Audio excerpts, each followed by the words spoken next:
Om Doi to Doi to Rezo, Om Doi to Doi to Rezo, Om Doi to Doi to Rezo, Om Doi to Doi to Rezo, Om Doi to Doi to Rezo, Om Doi to Doi to Rezo, Om Doi to Doi to Rezo, Om Doi to Doi to Rezo, Om Doi to Doi to Rezo.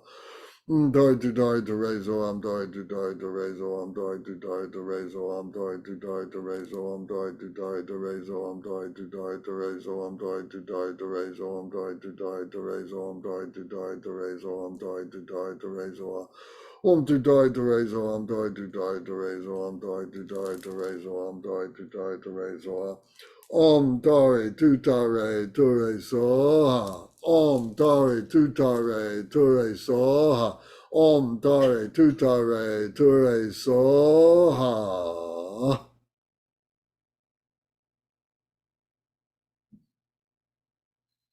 So now we make the offerings to all the Taras in the entire Buddha field. Amaya Taresa Parivara Argam Pratitsa Soha. Amaya Taresa Parivara Padyam Pratitsa Soha. Amaya Taresa Parivara Pushpam Pratitsa Soha. Maya Taresa Parivara Dupam Pratitsa Soha. Maya Taresa Parivara Alokam Pratitsa Soha. Maya Taresa Parivara Gande Pratitsa Soha. Maya Taresa Parivara Nuitaya Pratitsa Soha. Maya Taresa Parivara Shepta Pratitsa Soha.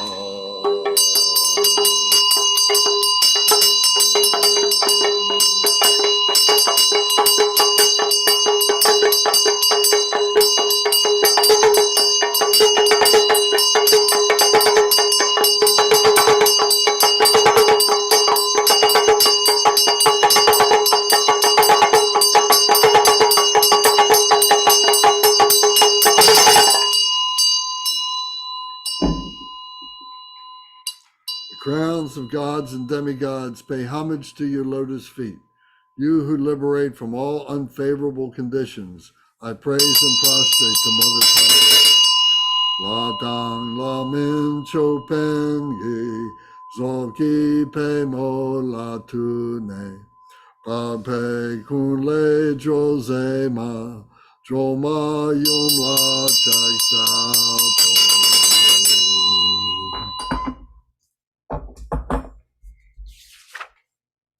So now the dissolution, the next page. All outer and inner phenomena melt into light and dissolve into me. I also melt into the non-referential, unfabricated Dharmadhatu, the ultimate clear light Dharmakaya, the great bliss. All is in the Mahamudra state, the ordinary mind. So we're going to do a series of 5-minute meditations right now. So relax, perform the dissolution as we have just recited. So we visualize all beings, all dissolving into light, all dissolving into the Tam syllable within our heart, and then the Tam syllable dissolving into the emptiness, dissolving into the Mahamudra state, the mind clear as it is, the mind of clarity, emptiness, and unimpededness is the Mahamudra mind. So we recite this in Tibet, and then we do the meditation. Chinang no chu wo su rang la tim, rang yang mi mig ma cho cho ki hing, wo sao don dam cho ku de wa che, tamel se pe naxi cha gya che.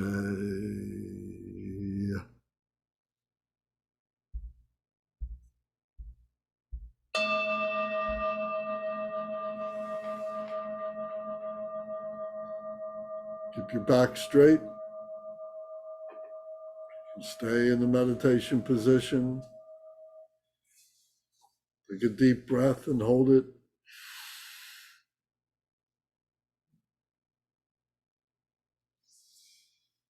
Exhale and hold it.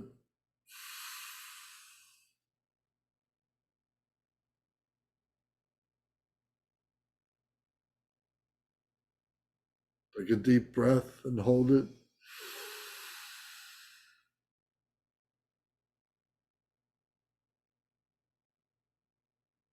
Exhale.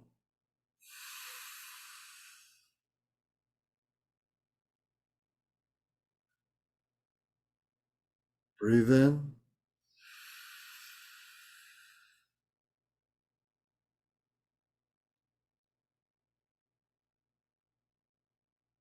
Exhale.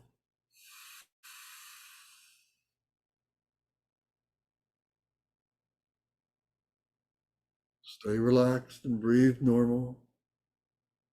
Your mind wanders, you can bring it back to watching the breath. Bring it back to the dissolution. Reread the dissolution again quietly to yourself to help you bring your mind back to the practice. Stay comfortable. If you need to move about, it's okay. Keep your back straight.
Take a deep breath and hold it. Raise your arms up over your head. Look up at the ceiling through your hands and stretch your arms, stretch your back, stretch your neck. Exhale, release your arms, let them come back down to your side. Take a deep breath, raise your arms up over your head, bring your hands together and look up at the ceiling through your hands, stretch, hold the breath.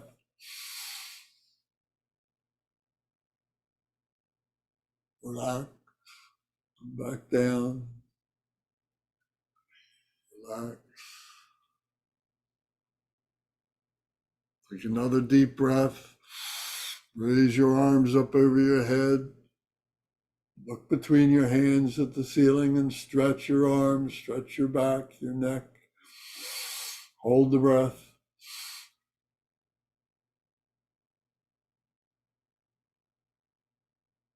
Relax, breathe. Breathe normal, open your eyes.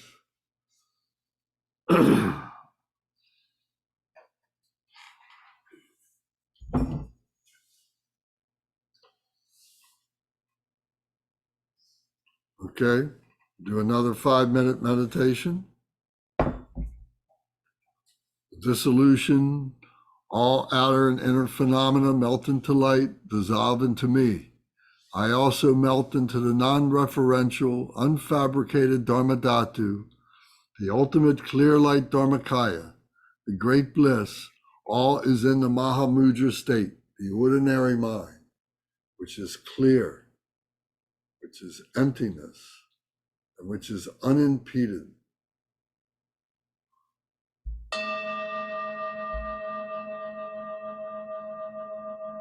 Keep your back straight.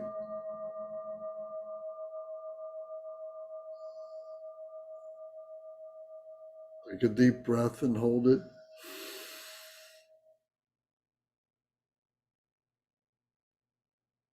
Exhale.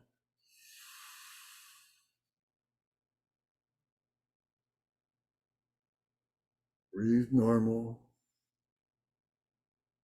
Stay relaxed. Visualize all the light coming into the green calm syllable at your heart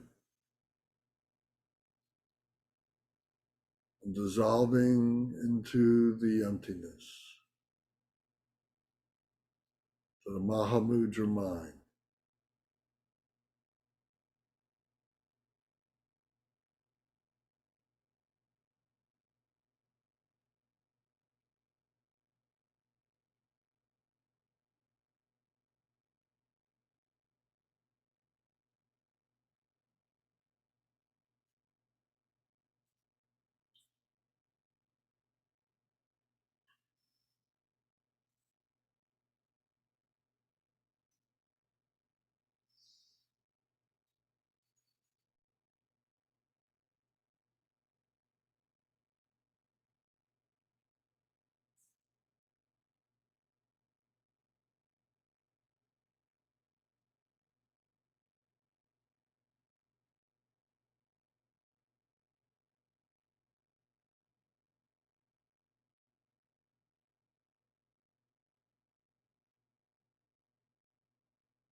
Take a deep breath and hold it.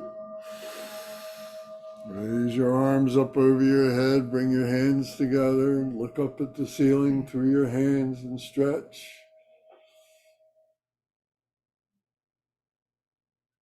Relax your arms. Exhale. Open your eyes. Stay relaxed for a moment.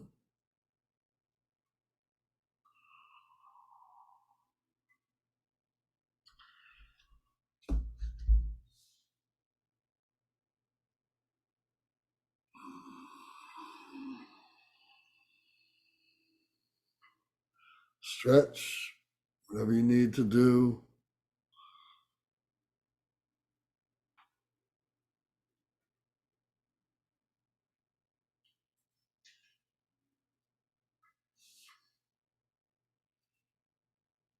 We'll do one more 5-minute meditation in just a moment.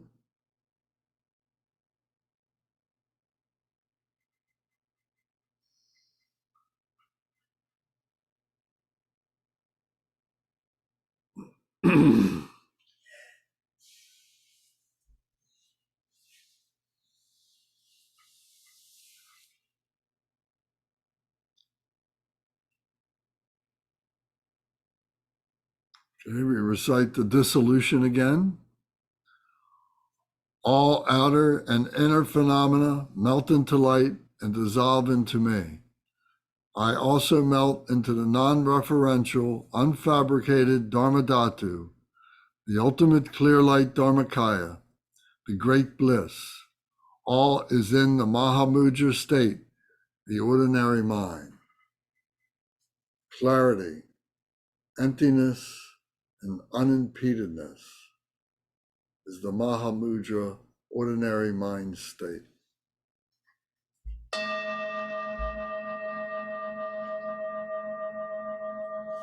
Five-minute meditation. Take a deep breath and hold it.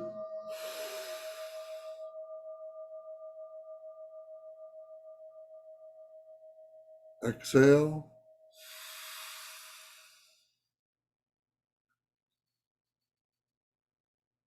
Visualize the peacefulness, the quietude,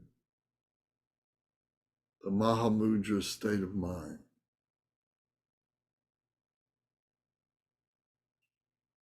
Visualize the Tom at the heart dissolving into the emptiness.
Take a deep breath and hold it.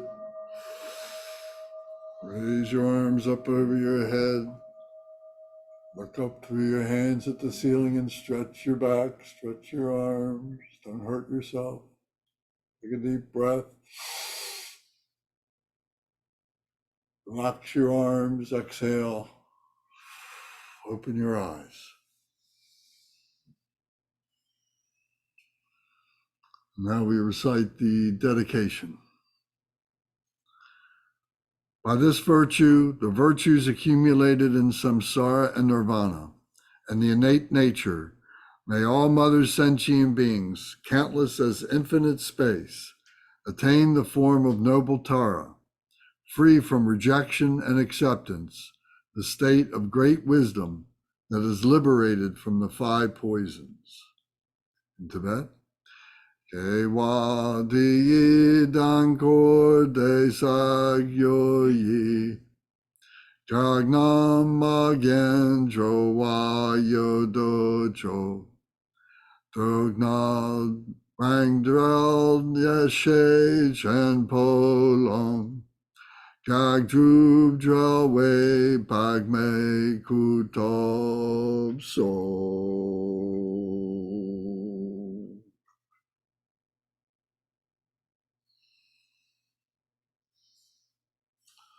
Okay. So we'll take a short break in a couple minutes. Does anybody have any questions?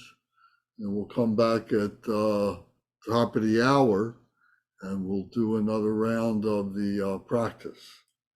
So this is how we get familiar with these practices, by doing this method together, and then we build the confidence to be able to do this by ourselves. Anybody have any questions, comments?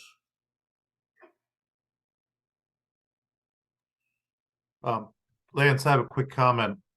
So much of Buddhism seems to be about detachment from, and to the point you can't tell the difference between nirvana and samsara. But, we still live in the real world of samsara and we have fears. And it's just beautiful that the Buddha gave us this meditational deity to help deal with these fears that we experience as we work towards enlightenment. So just my quick comment. Absolutely. Thank you very much for noticing that. Yes. Well, yes. So the Buddha gave us the ability to recognize green Tara within ourselves. Yes, we have all these deities within ourselves, and it's a question of being able to recognize them. So that's the gift that the Buddha has given to us, the recognition.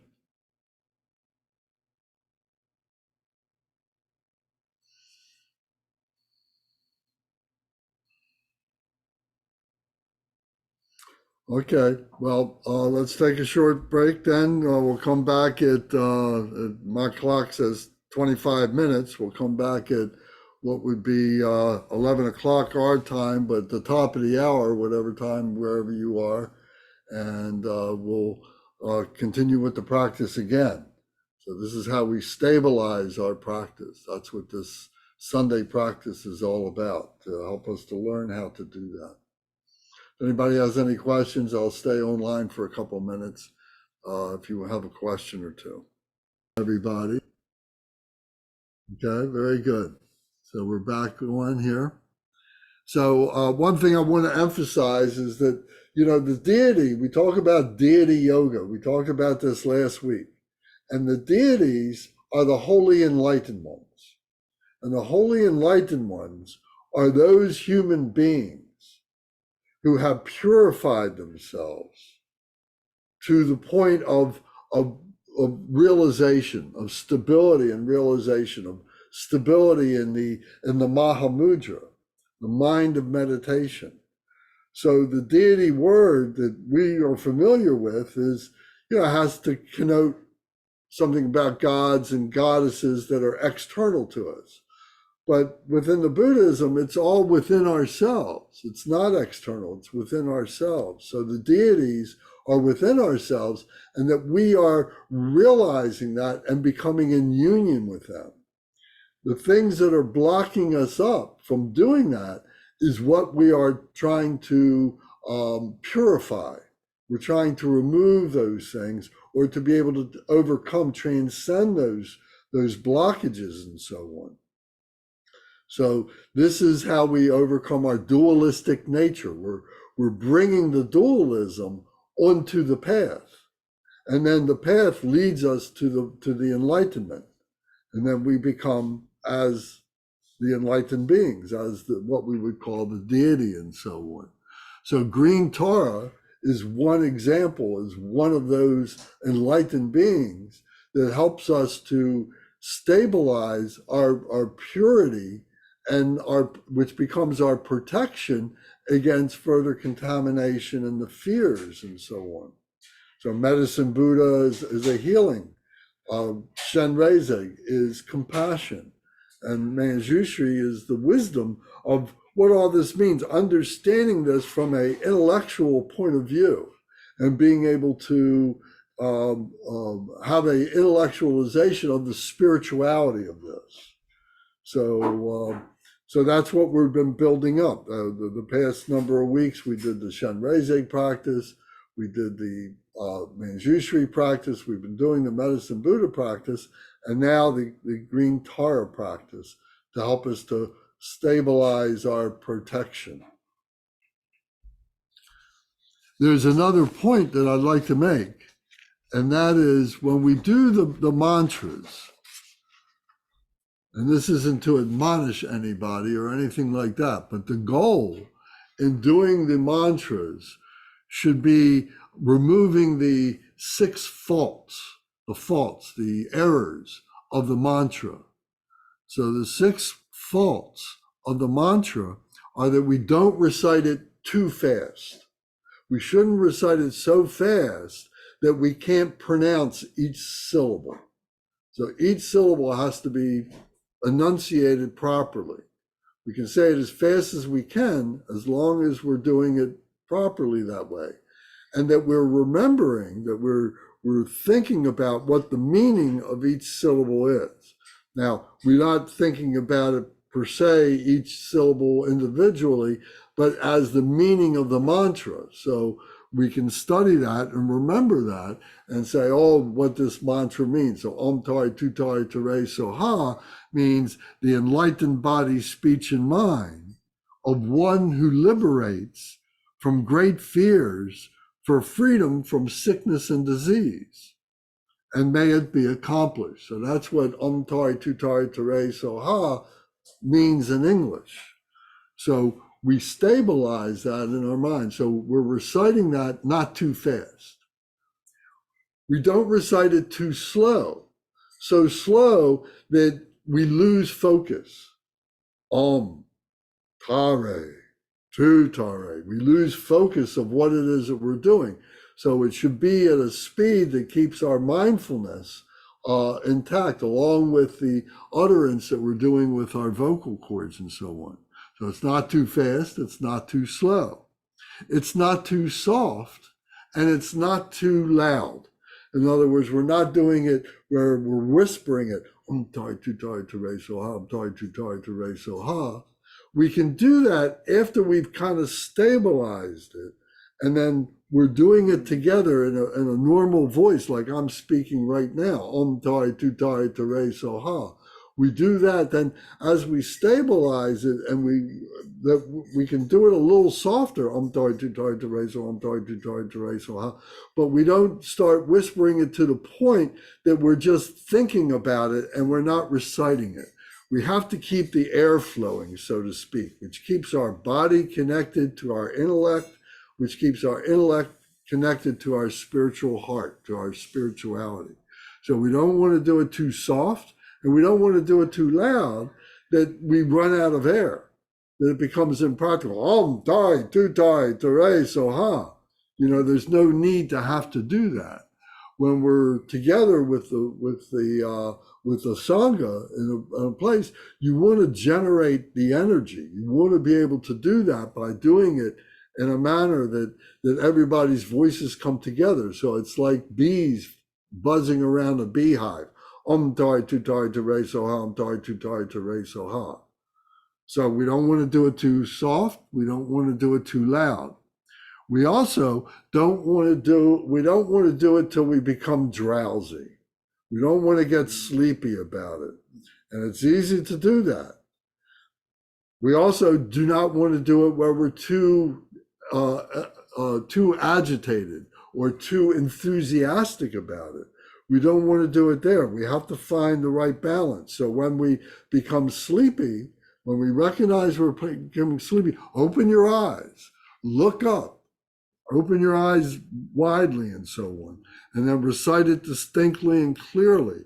Om tai tu tai tere soha, Om tai tu tai tere soha. So, and if we do too agitated, if we're doing it too enthusiastically, we need to calm down. We need to pacify.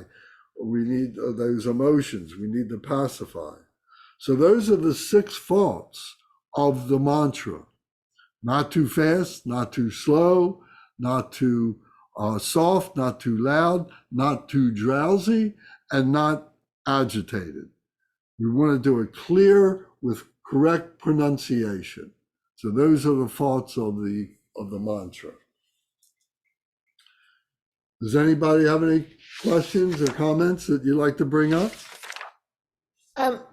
Lance, this is a more of a generic question for you, just relative to your own experience and any guidance you've ever received on this topic when you're getting into this part of being very specific and intentional about these highly specific meditation practices. Is there a time of day where people's brains are just going to fight this less? Because you talked about some real barriers. Like my mom tried to do meditation, but she falls asleep all the time. She does it at times of day where it's like a nap. And I don't know how useful that is for her spiritual development. And I don't know if it's functional in other ways for her, but it turns into a nap. Right. Do you have ideas of like easing into your morning between the hours of like 6 to 10 is a good time to do it, or 10 to 2? Because our bodies naturally want to go to sleep as the sun goes down, because the type of, because daylight's going away. I'm just curious about your thoughts. Well, sure. You got to be practical about it, but the general practicality is that we're the freshest when we first wake up in the morning. So that's the best time to do it. Of course, you want to get up, you want to use the restroom, you want to be able to wash and get yourself prepared and so on, but before you do anything else, is the best time to do the practice. And the earliest in the morning that you can do it is the best time. I know it's difficult for most of us to waken, before the sun comes up.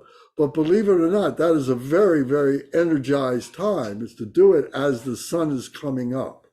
And that's the time that it's done in the monasteries. That's the time that you learn to do it when we're young and so on. But as we get older, it may not be practical. We have jobs to get to, all kinds of things happen like that. But the best time early in the morning is the best time before you eat, after you've refreshed yourself, doing your morning ablutions and so on. That's the best time to do it. If it's not practical for so many reasons, some people like to do it when they come home from work. Some people like to do it, before they go to bed.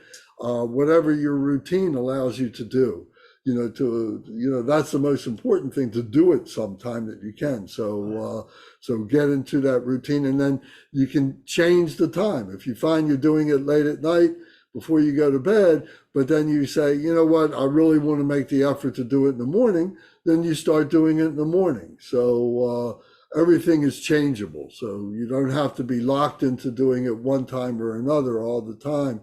You can grow into it as an organic process. So I hope that answers your question.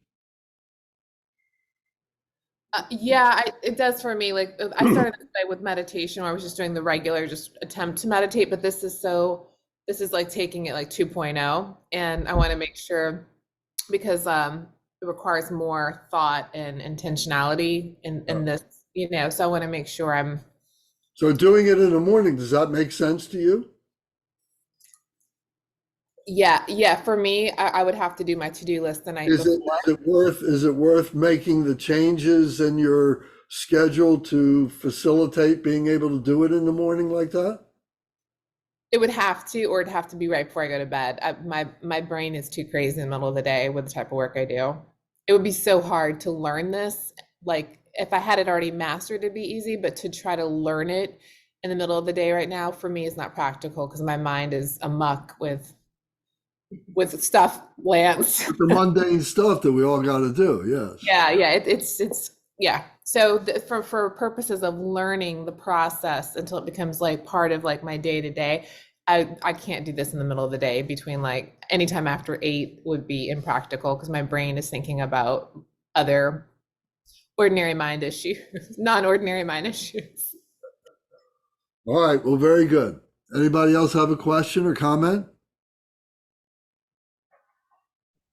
Yes. Hey, Lance, I had a comment. Yes. I'm getting confused with the usage of the term holy when specifying these enlightened individuals that we do deity yoga with. It's just because my confusion comes from Buddhism being a philosophy and not a religion. And the word holy is like used in religion and not philosophy. So I don't know. I'm not sure why it's written or who wrote the books to identify these as like religious terminologies. But I want to, in my mind, say that they're just enlightened masters. And I want to leave the holy out of it. Well, that's Because fine. Buddhism is a philosophy. I mean, that's fine if that's what you want to do. But but I think that's part of the things that we have to investigate the meaning of all words, the way that we use words, and so on. And so the understood words become more important, is the thing that I've always said. So we have to look at them, and to me, this is very holy. This is very sacred. There is a quality about this that is divine. And to be able to, and to do these things religiously, to do these practices religiously, is not to do it in a way that speaks of doing it out of fear that if we don't do it, we're going to go to hell or something like that, because that is a motivation for a lot of religions. The definition of religion, if you look it up in some dictionaries, would say something to the effect that religion is man's relationship to a supreme being. That's the definition of religion, the human relationship to a supreme being. So Buddhism does not speak of a supreme being. That there is a holy, that there is this creator or something like that, that there is this intelligence at work. There may be. We don't know. So Buddhism has the philosophy of saying that we don't know. But meanwhile, we can still do these things to be able to purify ourselves to become a holy being. A holy being means a pure being, a blessed being who has the sacredness to be able to give blessing by their presence to other beings. You can be with certain people and you feel that there's a blessing there by being with them because they are a holy being, they are a pure being, but that's the way I look at it. Now, yeah. If anybody wants to refrain from using any religious terms, that's fine too. But don't deny yourself the ability to be able to look at those things and reevaluate what they mean and be able to recognize the sacredness, the holiness that we have within ourselves. Thank you very much, Lance. One last statement. Was Tare a real human that ever lived on the planet, or are we imagining Tare? And there would be a confusion in the word holy because it would take an incarnate spirit within a human vessel to become holy. And if I'm imagining Tare in a mandala meditation and she never took form, how could she be holy? Tara is the mother of all of us. Tara is the mother of the Buddha. Tara is the mother of wisdom. So it is a metaphor. All these things are metaphor. All these things are within ourselves. And what we're learning is a way to be able to communicate that within ourselves and to each other. You know, the Dharma Dhatu, the Dharmakaya, whatever you want to say, the absolute nature is beyond expression. But yet we find ways in which to express it so that we can approach it and be able to stabilize that realization of the emptiness, of the true nature of what phenomenal nature is. And when we do that, we are crossing over into the absolute. And the absolute can't be spoken of. You know, there's a clarity about it, there is an emptiness about it, and there is an unimpededness about it. That is the Mahamudra. We talk about Mahamudra, but we can't go any further than that. It's non-dual. There's no object. It's objectiveless. It hasn't been born. It hasn't died.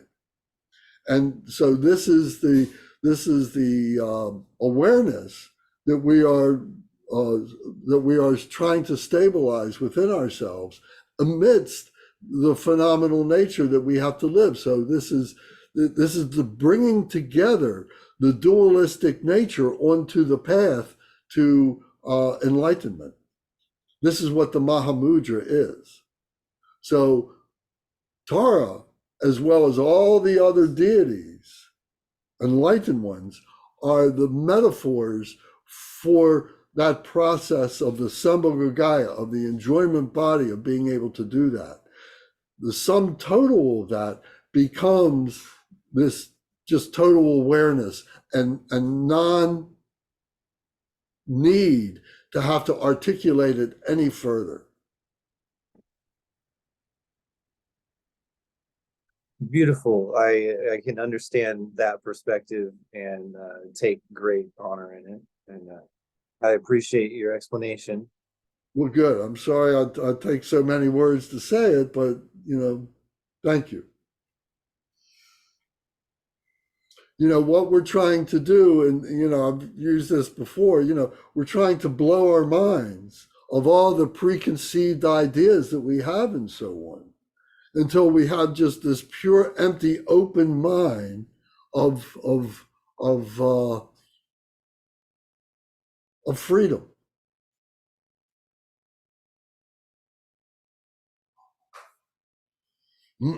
Lance, Andy here. I could say something just quickly about that. It's actually really related to Green Tara, because in the past I've been involved with Buddhism a long time, but in various different ways. And when I came to it, I was very philosophically minded and kind of intellectual approach, and I couldn't really get on with all the statues and the images and all of that. And I felt like the truth is something that's formless, like you were talking about. It's non-conceptual.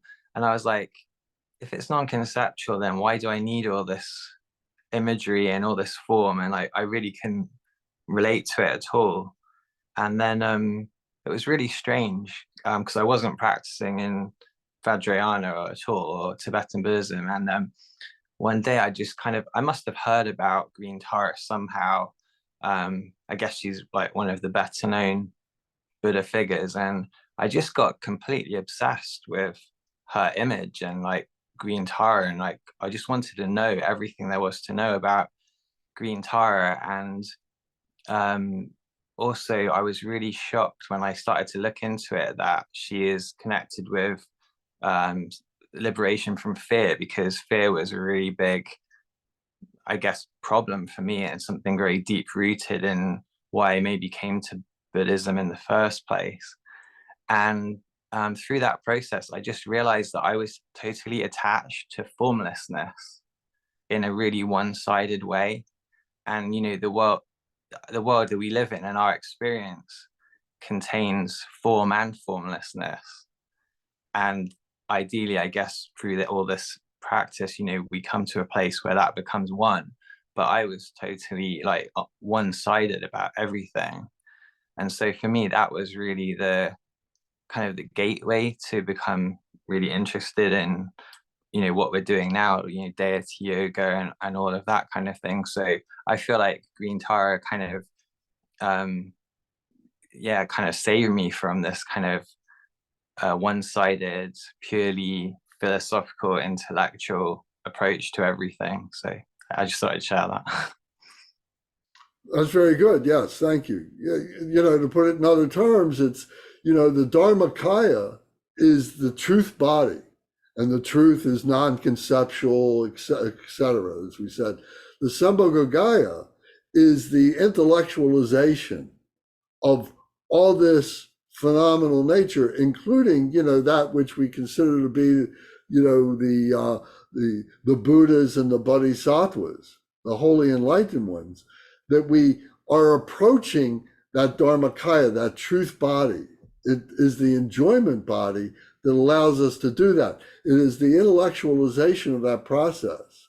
And then we become the Nirmanakaya. We become the emanation body of that we get up off the cushion as the enlightened ones, that we become the Buddha. We have that potential within ourselves. So the Sambhogagaya is teaching us, showing us what that is in human form, in human body. It's giving us metaphor to be able to understand that. But the essence of it is the truth body, is the non-duality, is the non-expressive, being able to weigh the non-conceptual.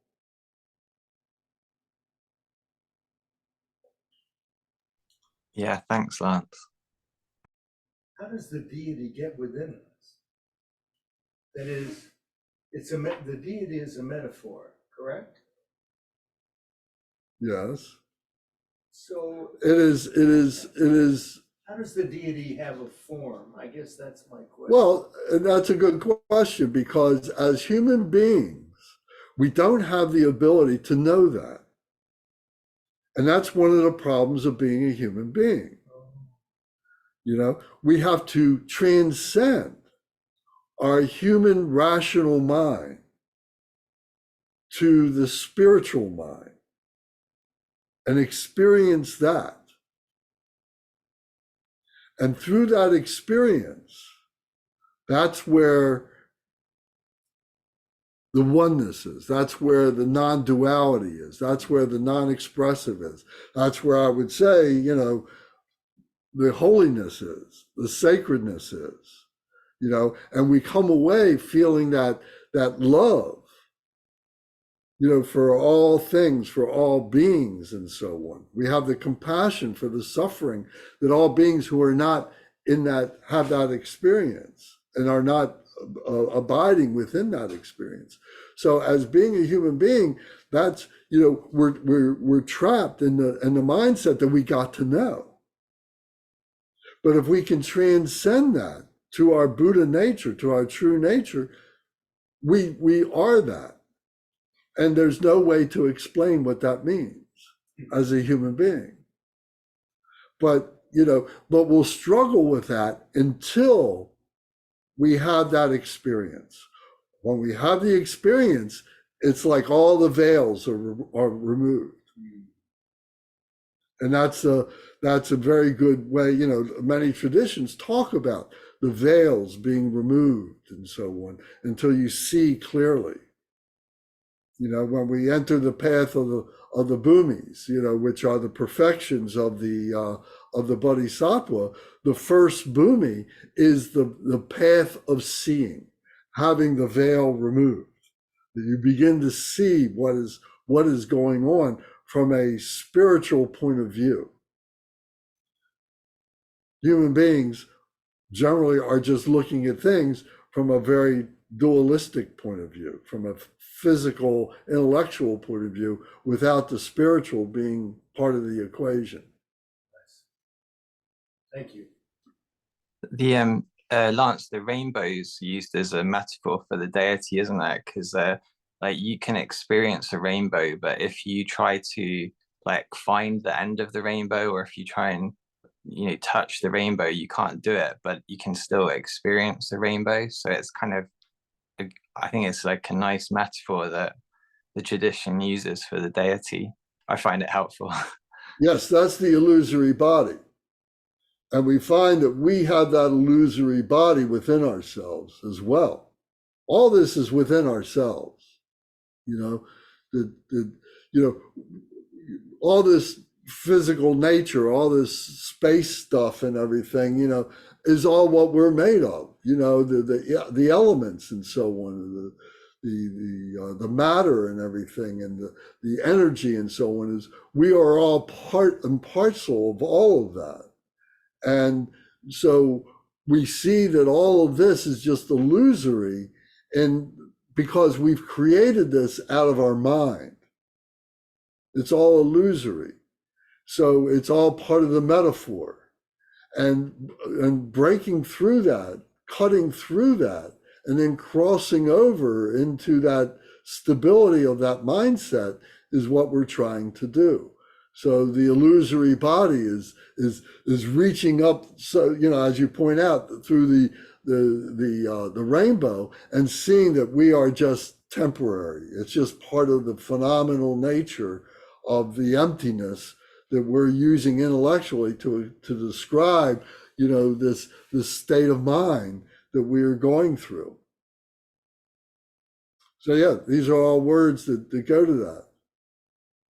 And there's some books that I want to recommend to people that that you read and study. The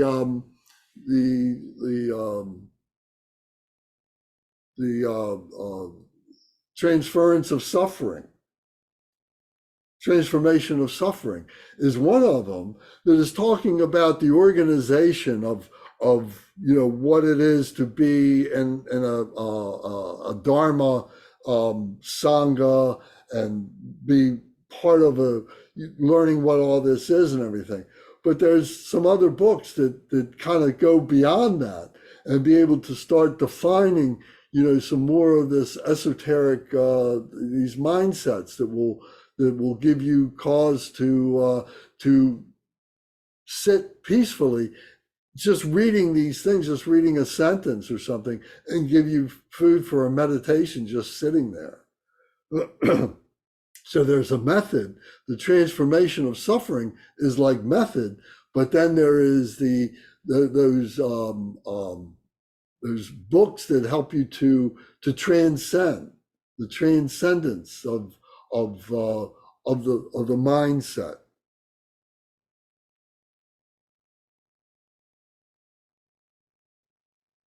So I'm going to send some titles to you soon. We're still trying to organize our minds, to organize and to be able to appreciate the system. And what we're doing by doing that is cutting through our preconceived ideas. There's three obscurations. There's three obscurations to enlightenment. You might want to write this down. There's three obscurations to enlightenment. The first one are afflictive emotions. And the afflictive emotions are steeped in the ego. We get emotional because our ego is threatened, and we want to protect it. So it's threatened by our ignorance, it's threatened by our anger, or what manifests and so on, and our desires, and the jealousy and the greediness and so on is all part of the emotions, is all part of threatening the ego and what the ego does to protect itself. And then on the way to do that, or as a result of that, is the next obscuration, is the obscuration of the wisdom obscuration, that we think we can know. The obscuration of wisdom that we think we can know. We get caught up in the mundane wisdom, and we think we can know. And through our intellect. Our intellect is what we're doing is we're going through a process of eliminating, of exhausting all these intellectual possibilities that have led us nowhere, to just confusion. So when we're able to cut through that obscuration of wisdom, then we come to the wisdom of the Dharmakaya, of the truth body. And that has to be experienced. So we have to cut through this knowing, this idea that we can know of wisdom. We have to experience, and then there's the gnosis of the knowing that is, which is beyond our human capability. Knowing in our brain, but knowing in our heart center, knowing spiritually that there is a spiritual body. We have this physical body, we have this intellectual body, cutting through that to get to our spiritual body, which is the Dharmakaya. Then the third thing that is our obscuration to enlightenment is the habitual tendencies that we have that pull us back, that keeps pulling us back. You know, the remainders of the karmic things that we've gone through over our lifetimes and so on like that. And these habitual tendencies reveal themselves to us through our interaction with ourselves, the thoughts that we have, the conversations we have with ourselves, but where it really comes out is through the conversations that we have with other beings. And this is the power of the Sangha, because with the power of the Sangha, we're bouncing off of each other. You know, we're using each other to help us to recognize things, and we're not being judgmental towards each other. We're not being judgmental towards ourselves. We're not being prejudicial with ourselves and with each other. We are practicing ultimate compassion, ultimate wisdom, in order that we can do this and be able to reveal to ourselves the things that we're holding on to, our preconceived ideas that we don't want to let go of. So it shows us our habitual tendencies, shows us how much more work we have to do, where the work is, what it is that we need to do. And if we look at it in terms of work, it becomes very practical to us. You know, say, okay, I got to purify more. I got to practice more. How do I purify? I purify through practice. The practice is the method by which we are cutting through all of this. And what is the practice is but a role play of our being able to see ourselves and practice ourselves, develop ourselves as being the enlightened ones, as being holy, as being sacred, as being pure. You know, is it being like gods? Is it being like goddesses? At some level, you could say that, because it's all true. You know, everything is true on the path. At some level, from some point of view, you could say that. But beyond that is that which cannot be spoken, because it is beyond our human ability to be able to do that. So I know that may sound a little bit like, I don't know what the right word is, you know, just a mumbo jumbo, you know, that it becomes mutually exclusive of what we're saying that it is. But again, as I said a few minutes ago, when you experience it, then everything falls into place. You see what all this is. You see that this life is a gift that we gave to ourselves in order that we can recognize this and be able to transcend ourselves from being human beings. Human being is a gift that is like a stepping stone to that which is beyond that, which is just pure nature.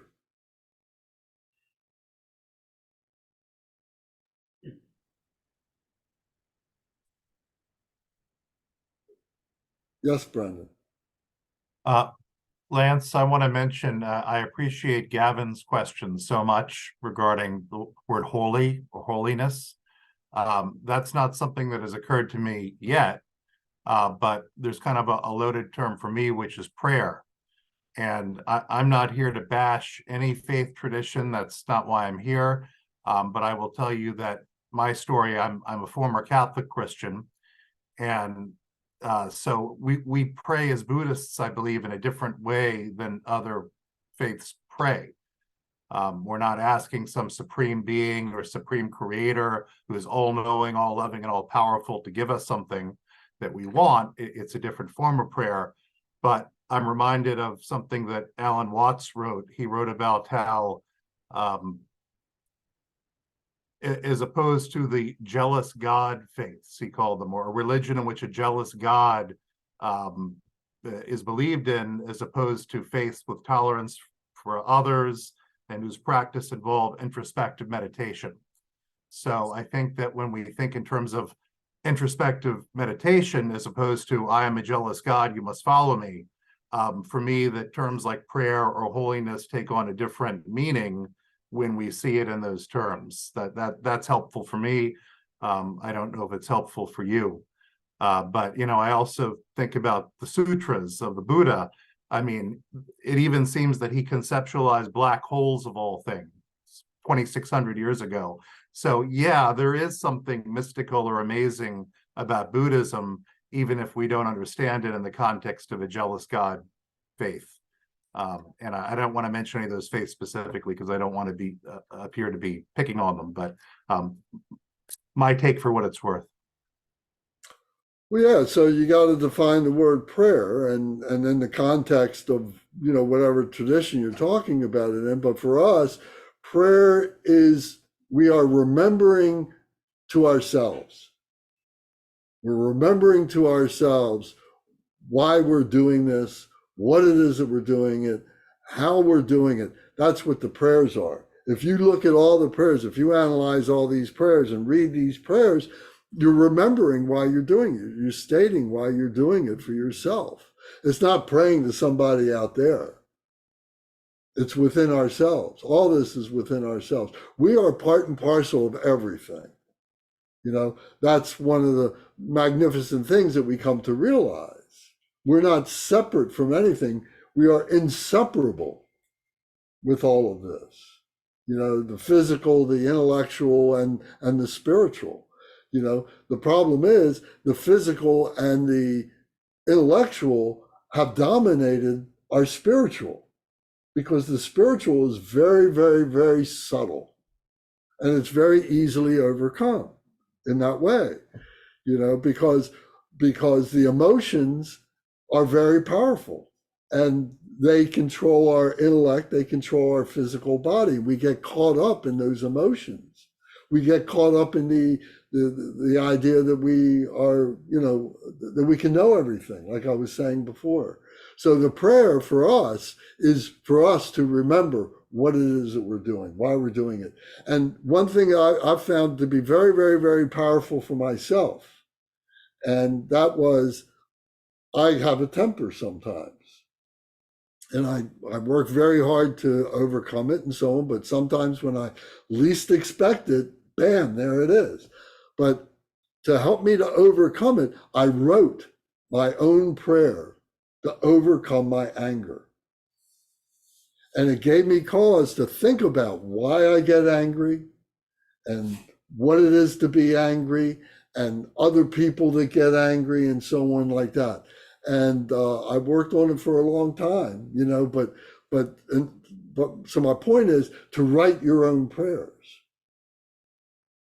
is really very powerful. I found that to be amazing. And what are all these practices that we do? What are all these prayers that we recite? But the visions, the words, the glimpses of others who have come before us.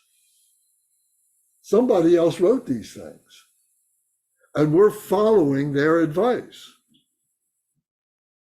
And the purity that they were the experience that they had gone through for these things to be as pure as they are and to have lasted this long it is a testimony to their depth, to their foundation, and so on. So to the truth of the essence, and we have that power within ourselves. So to write these things yourself gives you a window into our habitual tendencies and how to overcome those habitual tendencies. Lance, I find that idea very interesting, what you're saying with the writing your own prayers. And I like with the four thoughts that turn to mind, like I myself, like I've wrote out these things of like, okay, this for me, this is what this means. This is like how this looks in my life. Like, this is how this impermanence shows up. This is how it's has caused my suffering. And like go through these things. And sometimes I'll read that as part of like the thing. And that's really interesting with the other prayers, and that's something that has been helpful. So like if you say write your own prayers, like kind of in the spirit of the prayers that we do, how would if we do that, would recommend implementing that? Like say like with like I could imagine something like with when we're reciting like the prayers 3 times, of like reciting the traditional prayer once or twice, and then the thing that we have once or twice with it, or like in terms of like keeping the connection with the lineage and what, I don't know if you have any thoughts, because it's a very interesting idea to me. Yeah, no, I think that anything that we do with our practice, our personal practice and so on, should begin with the prayers, the opening prayers that we have. It should begin with that, because that's really setting our wheels on the track, in a way that is, stood the test of time.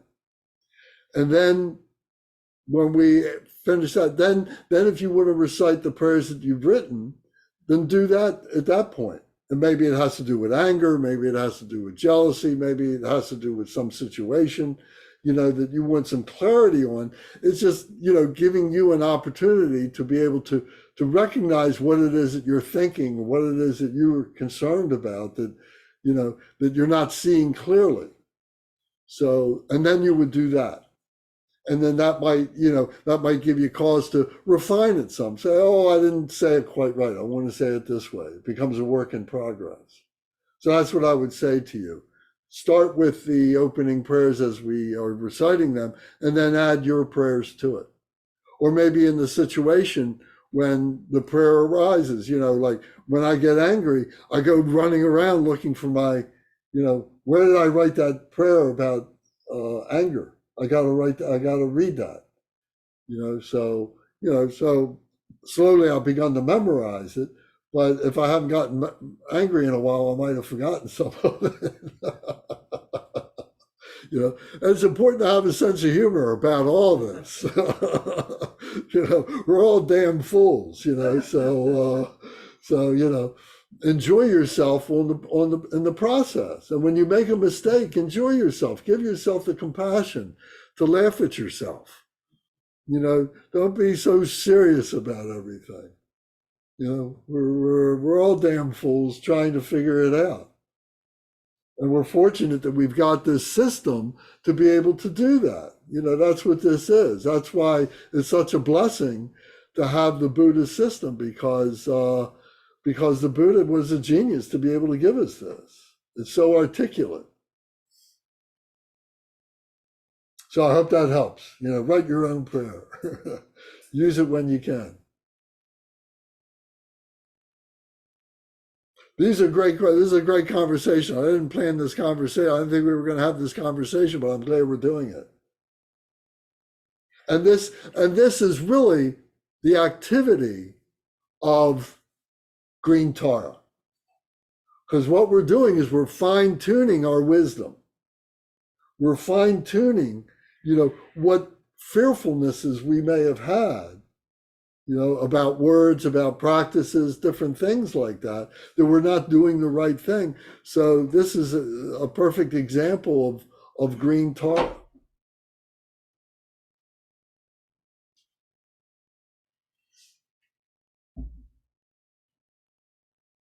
I'm so surprised to hear you get angry, Lance. I really am. You seem like the most compassionate guy in the world, but I guess the drivers in Maryland are just as bad as the drivers in Virginia, I suppose. Well, I wish that's all it was, but no, it's when you get caught up in your own self. and you want something to happen, I can get impatient, and usually, you get angry with the ones who you love the most, the ones who you're with. My wife sees the darkest side of me, and probably the same for you too, when you're home and, Oh, yeah. that's when you become the nastiest or something like that. But thank goodness we have a system and those who love us to have compassion for us and forgive us, and we can forgive ourselves to work on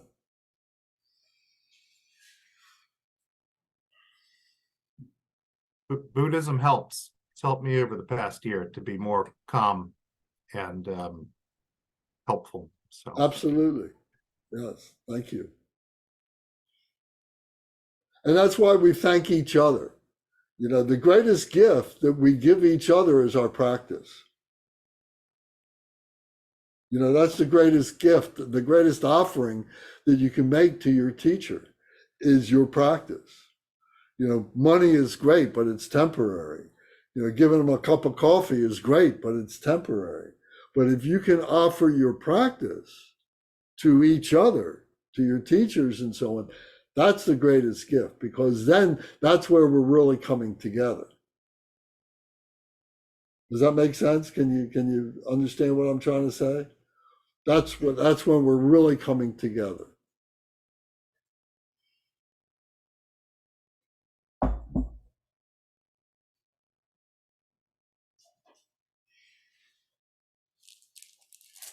Okay. So let's close this by going back to the sadhana. The sadhana is a word. Sadhana is a Sanskrit word that means practice. So let's go back to the sadhana on page 52, the dissolution. We just have a few minutes left, but we need to seal this now, this conversation that we just had. We need to seal this with the dissolution and the mantra. So if we go recite the mantra just 21 times. So that's page 50. Om tare tutare ture soha. Om tare tutare ture soha. Om tare tutare ture soha. Om tare tutare ture soha. Om tutare ture soha. Om tare tutare ture soha. Om tare tutare ture soha. Om tare tutare ture soha. Om tare tutare ture soha. Om tare tutare ture soha. Om tare tutare ture soha. Om tare tutare ture soha.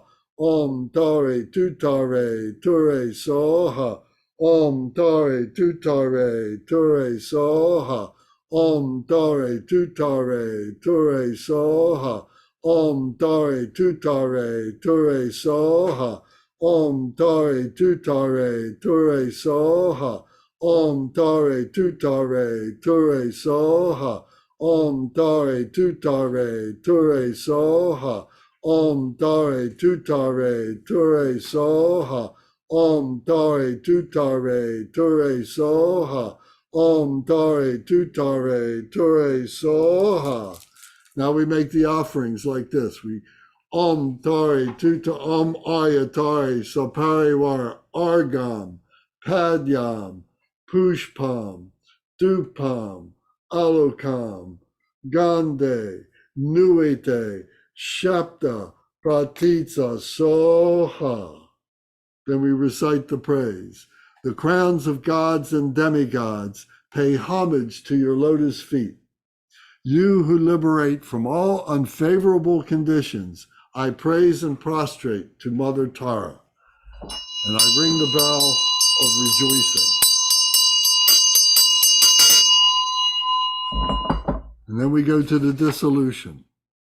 All outer and inner phenomena melt into light and dissolve into me. I also melt into the non-referential, unfabricated Dharmadhatu, the ultimate clear light Dharmakaya, the great bliss. All is in the Mahamudra state, the ordinary mind. So take a short 3-minute meditation, a dissolution. If you forget what you're doing, go back and read it, the dissolution. Take a deep breath and hold it.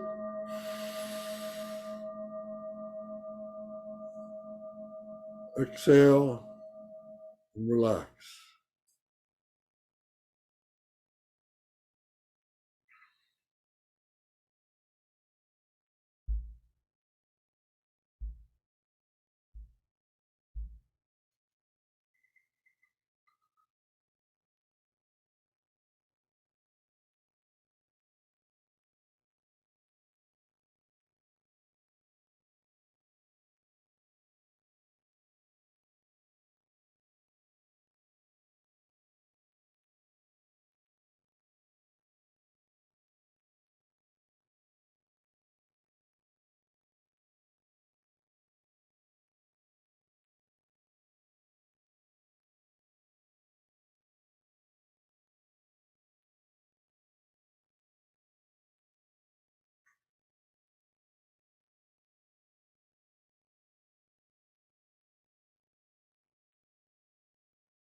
Take a deep breath and hold it.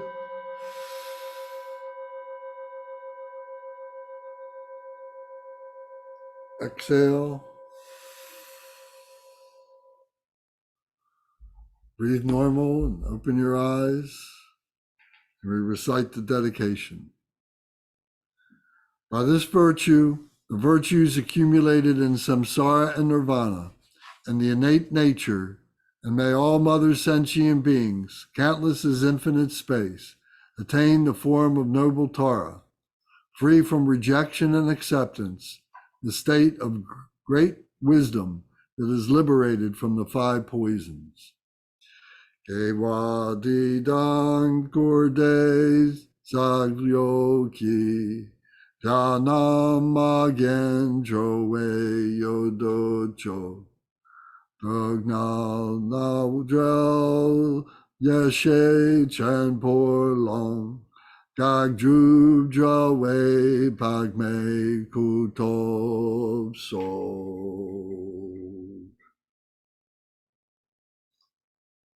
Okay. in sports, I watch baseball, I watch golf, and I watch tennis. And if you ever notice the players, when they whiff at the ball, when they strike out, or when they hit a foul ball, or when they make a golf shot and it goes off in one direction or the other, unintended, it goes in the wrong direction. Or in tennis, they hit the ball into the net or something like that. You ever notice that they always swing, make an air? They say, oh, this is the way I should have done it, because they made a mistake as they were hitting the ball. Their hands twisted or something, and they're developing the muscle memory. This is the way I should have done it.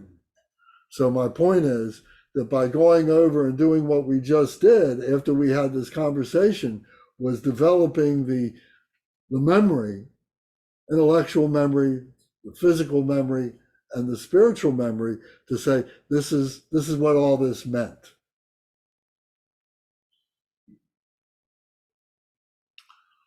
Okay, so now we do our dedications.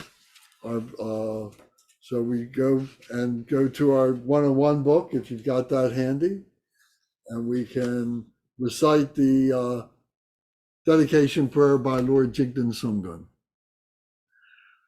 Glorious, holy, venerable, precious kind root and lineage lamas, divine assembly of yidams and assemblies of Buddhas, Bodhisattvas, Yogins, Yoginis, and Dakinis, dwelling in the 10 directions, please hear my prayer. May the virtues collected in the 3 times by myself and all sentient beings in samsara and nirvana and the innate word of virtue not result in the 8 worldly concerns, the 4 causes of samsara, or rebirth as a Shravaka or Pratyeka Buddha. May all mother sentient beings, especially those enemies who hate me and mine, obstructors who harm, misleading Mars, and the hordes of demons, experience happiness, be separated from suffering, and swiftly attain unsurpassed, perfect, complete, and precious Buddhahood.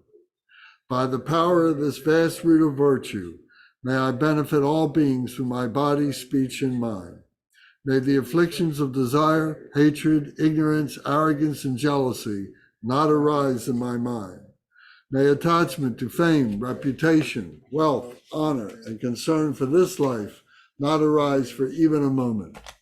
May my mind stream be moistened by loving kindness, compassion, and bodhicitta, and through that may I become a spiritual master with great qualities equal to the infinity of space. May I gain the supreme attainment of Mahamudra in this very life. May the torment of suffering not arise even at the time of my death. May I not die with negative thoughts. May I not die confused by wrong view. May I not experience an untimely death. May I die joyfully and happily in the great luminosity of the mind as such and the pervading clarity of Dharmata. May I in any case gain the supreme attainment of Mahamudra at the time of death or in the bardo. Om, Ah, Hum. Om, Ah, Hum. Om, Ah, Hum. May my body, speech, and mind become inseparable with the body, speech, and mind of all the enlightened ones for the benefit of all sentient beings. Thank you. Thank you very much. Thank everybody. The camera's over here, but I keep looking over here because the TV monitor's over here. So thank you all for coming today. It was It was a good set. very good. Yeah. Thank Mark for coming here and Paula for being here and you guys all being online. So thank you. Thank you, everybody. Thank you. I was going to say, Gary, I'm reading the 37 practices each morning because of you inspired me. So now that's part of my morning routine. Thank you. I'm glad to hear that. It's actually very helpful.